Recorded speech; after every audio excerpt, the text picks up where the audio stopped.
You ever walk into like a sprawling sports bar and you look up at 30 different screens, perfectly synced to a dozen different Oh, games? yeah.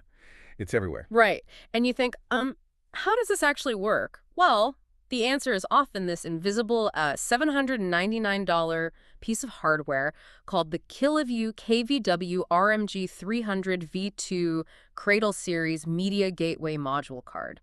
Okay, let's unpack this. Yeah, I know that name is a total mouthful. It really is. But our mission today is peeking behind the curtain of those massive high-definition video networks by examining the specs of this specific, vital device. Because, we just see the seamless video on the wall and completely miss the heavy lifting happening in the background.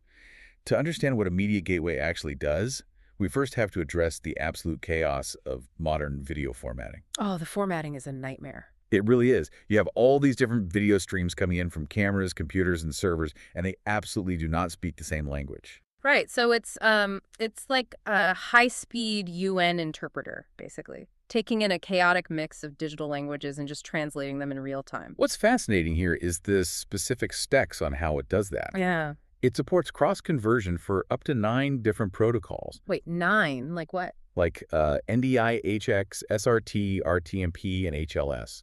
It takes those internet-based IP streams and decodes them, outputting them to standard SDI and HDMI. Okay, so it translates the internet streams into hardwired broadcast signals. Yeah, and it doesn't just do one-to-one translation. It can take a single input stream and convert it into 4 entirely different protocol outputs simultaneously. Oh, wow. All at exactly the same time. Yep, all at exactly the same time. I mean, that's impressive, but I have to push back here for a second. Why would someone pay $799 for just a module card? Oh, Because, it still requires a separate chassis to even function. I mean, basic video splitters exist for like $20 online. right. But a cheap splitter just duplicates a simple signal. This tiny module runs on less than 6 watts of power, and it can handle up to 50 concurrent access streams for distribution. Wait, 50 streams on 6 watts? Exactly. Plus, it can split a display 9 ways. And it does all of this heavy processing with a decoding delay of less than 200 milliseconds. Less than 200 milliseconds. Okay, yeah, zero lag is definitely non-negotiable for live sports or broadcast feeds. Yeah, you can't have one screen showing a touchdown and the next one lagging 2 seconds behind. Right. But here's where it gets really interesting. Because translating the video is only half the battle.